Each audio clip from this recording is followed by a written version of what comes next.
Bom dia, pessoal.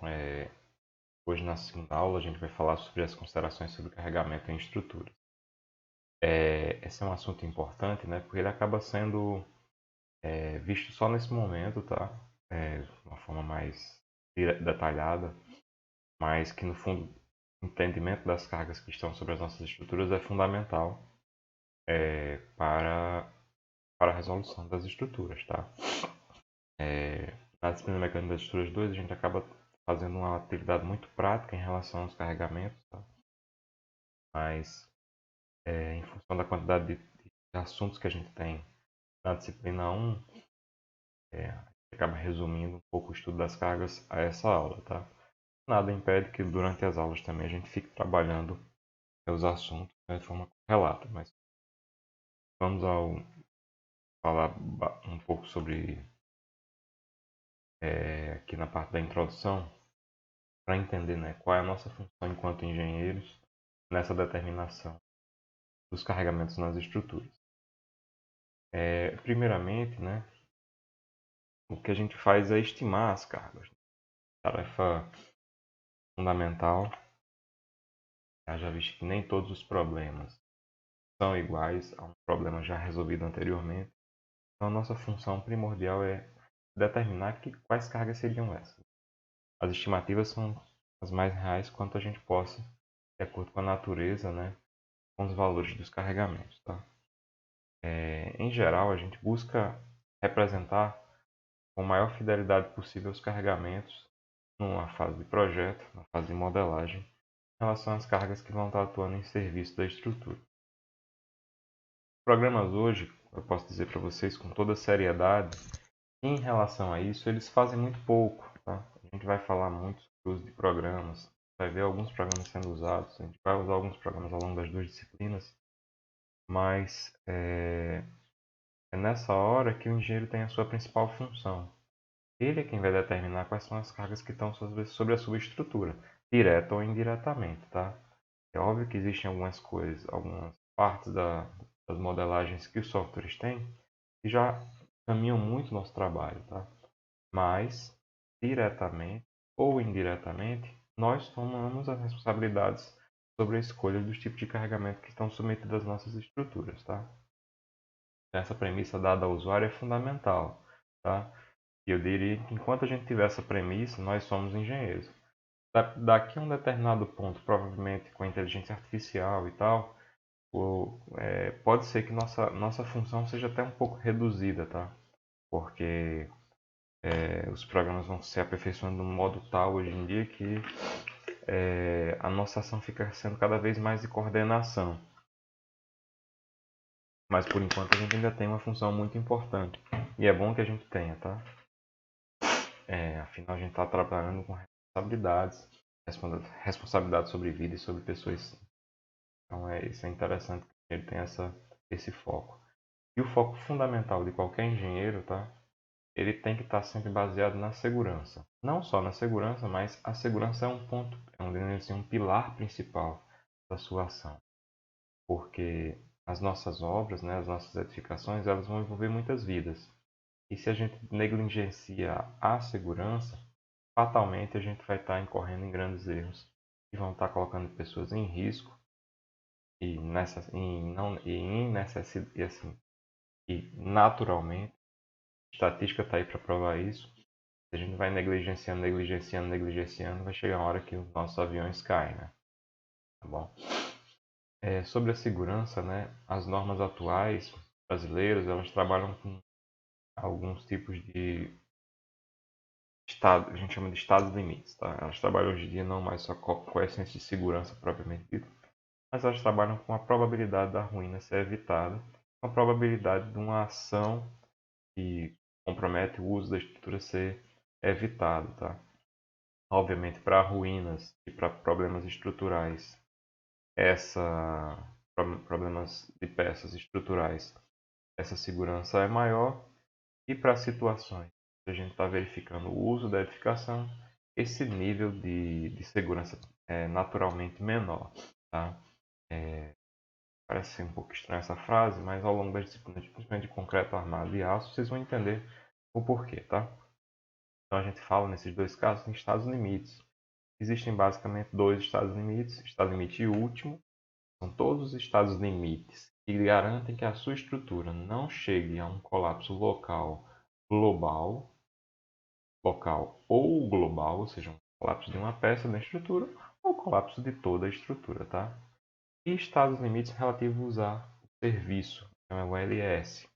O ELS, o estado limite de serviço, ele fala basicamente da garantia que as nossas estruturas sejam usuais ao longo de toda a sua vida, tá? Então, por exemplo, evitar que a estrutura vibre excessivamente ou que tenha um deslocamento que o nosso sensor, a nossa visualização sobre a estrutura não traga para a gente a insegurança no uso, né?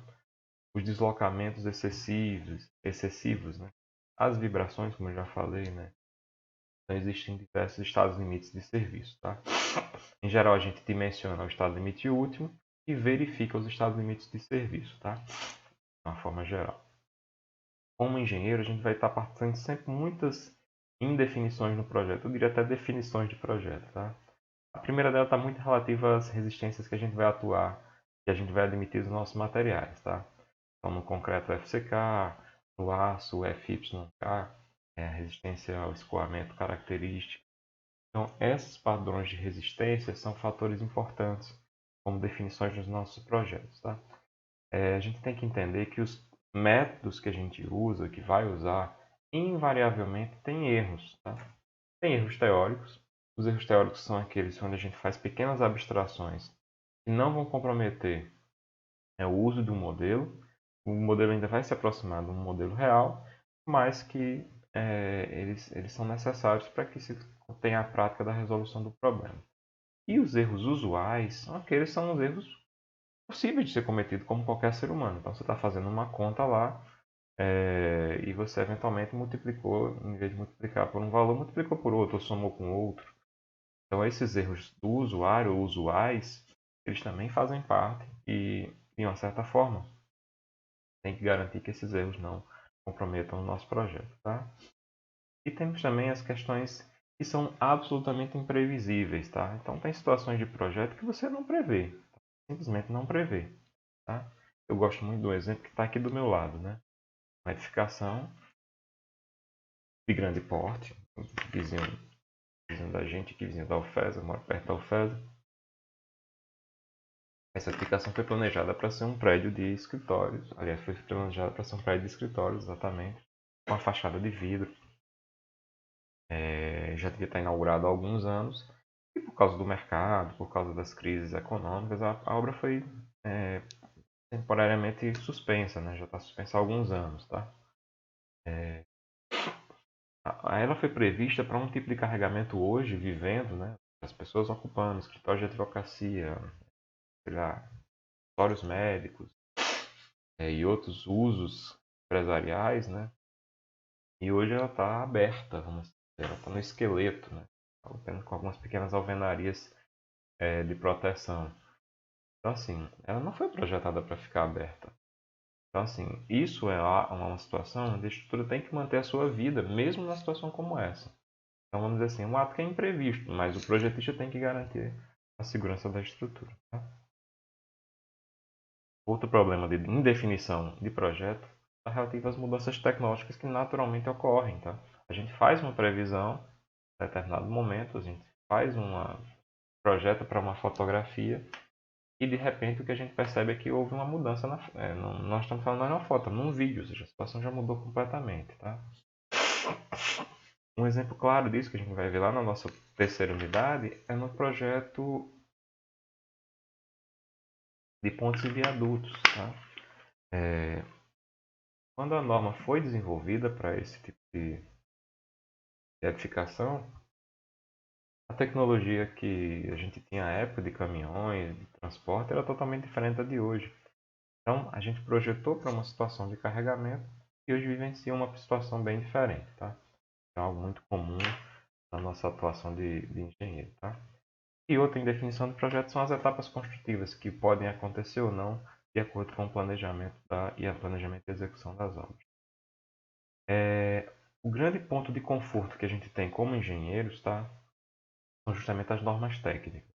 Tá? Obviamente, conhecimento teórico. Então, o que vocês estão fazendo aqui hoje, né? Fazendo uma graduação, também é um ponto de conforto, né? Porque aqui é onde a gente ganha bagagem, conhecimento, além da experiência também, né? Mas o primeiro ponto de alicerce de segurança que a gente tem, ou nossa primeira base de fundação, tem que ser sempre as normas técnicas, tá?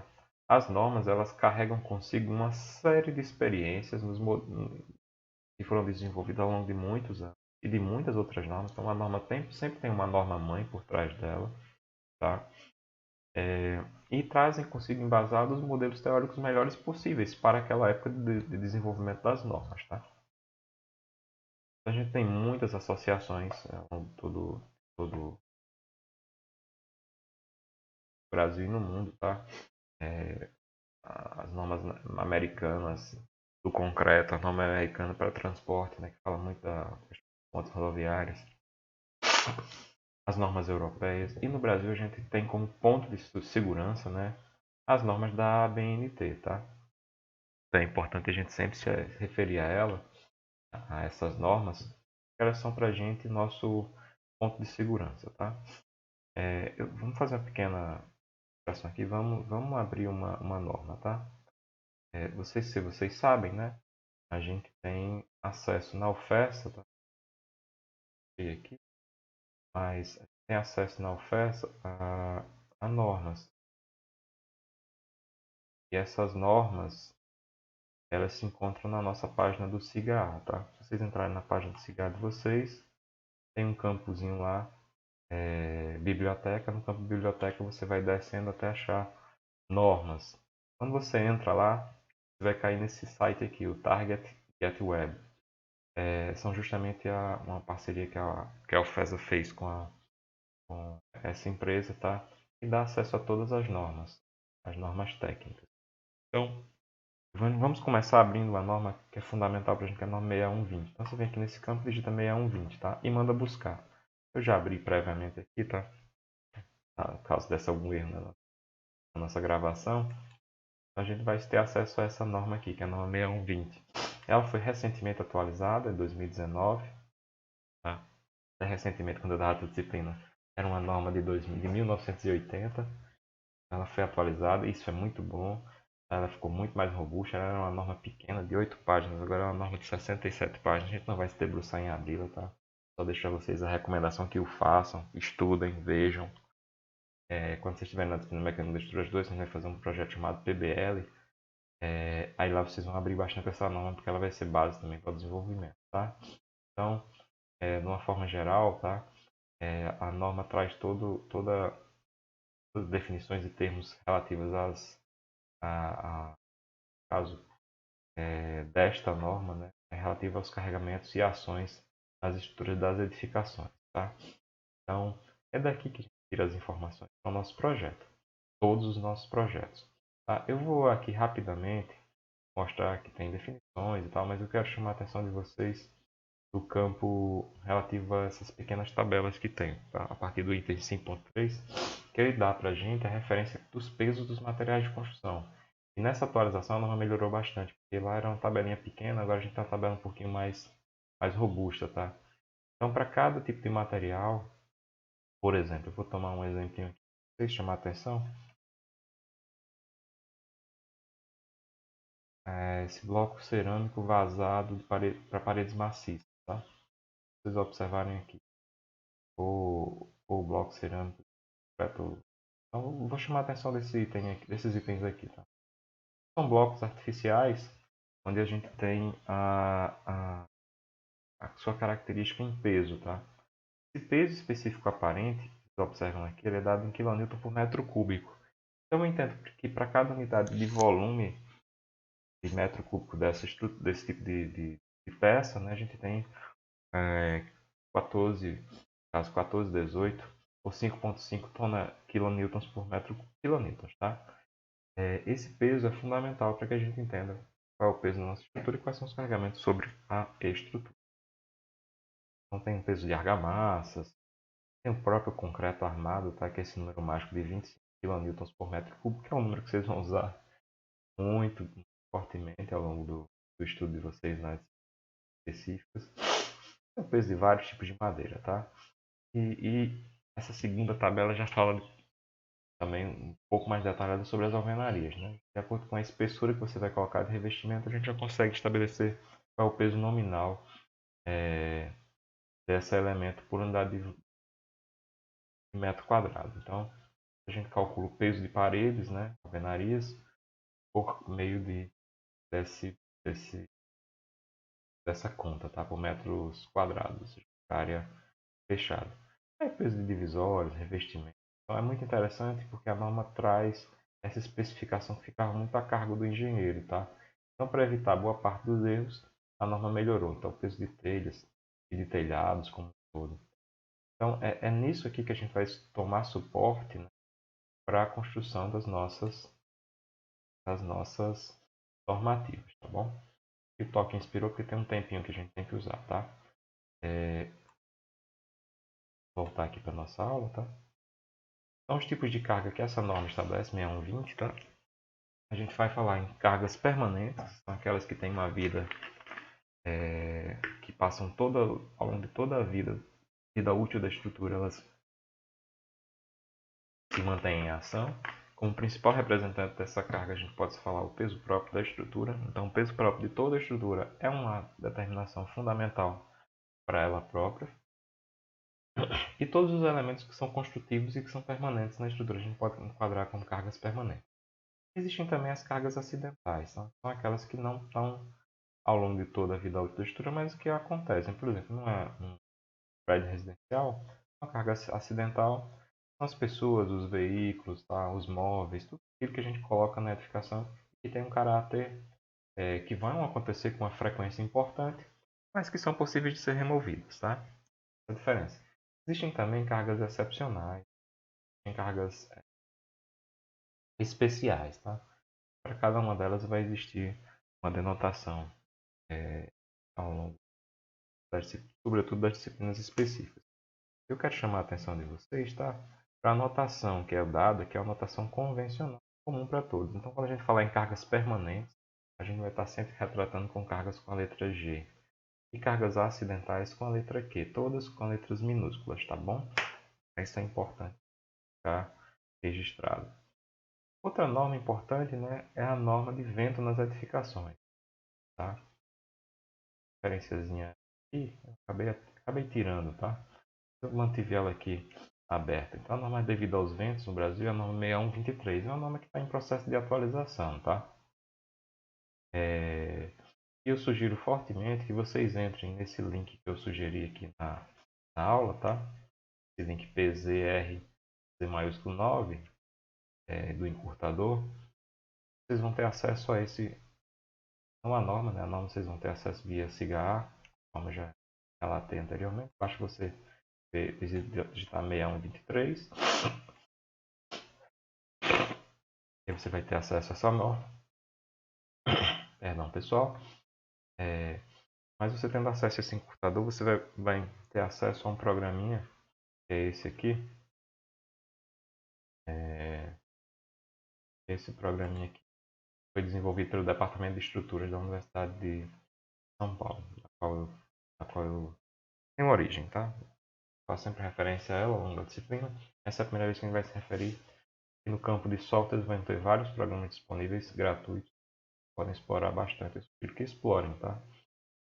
Então, o Vento nas Edificações é um programinha chamado Ciclone. Ele nada mais faz do que a visualização em tempo real, ou seja, como a gente constrói em tempo real essa normativa para os ventos. Eu chamo a atenção dessa curva de isopletas, tá, de vento, onde elas trazem para cada região do Brasil, para cada cidade, basicamente quais são os ventos característicos. Tá? Isso aqui é dado em unidade de metros por segundo, então esse 30 aqui significa que o vento médio que passa nessa isorregião aqui é da ordem de 30 metros por segundo de velocidade. Tá? E é de acordo com a velocidade de vento que esse vento gera valor maior ou menor na carga das nossas estruturas. Tá? Então, eu sugiro que vocês baixem esse programinha e vão explorando um pouquinho. Deixa eu ver se eu consigo abrir ele rapidinho.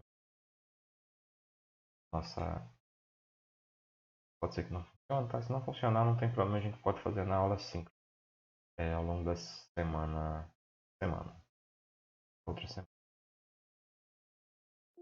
E vai permita. Ele não vai permitir por causa de falha de localização, tá? Mas aí depois a gente pode abrir esse programa. A nossa aula vídeo gravada. E outra ação, né, são as ações sísmicas. Também tem a norma aqui, que no caso é a norma 15421, também no norma brasileira. Ter acesso a essa norma aqui, que para ter deixado aberta, ela foi fechada. Então está aqui, projetos estruturais resistentes a sismo. Nesse caso aqui, a gente não tem ela disponível na biblioteca da UFESA, mas você pode fazer o que a gente chama de pré-visualização.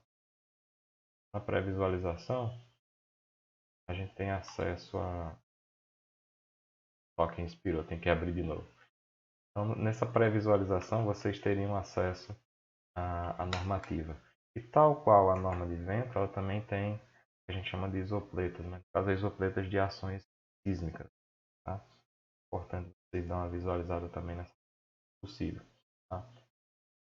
E outras ações que estão na nossa estrutura, como chuva, ações térmicas, recalques de apoio, as ações no solo, neve, gelo, tráfego, pontes rodoviárias, tá? Pressões no solo e muitas outras. Tá? Todas são ações importantes nas nossas estruturas. A gente falou brevemente aqui da importância, né, das cargas e falou um pouco sobre normativa. E é importante que a gente tenha sempre em mente isso. As normas vão ser sempre nosso ponto de conforto para projetos estruturais, tá? Nosso vídeo já está um pouquinho longo, além do que eu espero, tá? Mas a gente também vai conversando mais também nas aulas ao vivo, tá? Então, eu desejo a todos saúde e paz e um abraço, tá bom? Trabalho a todos.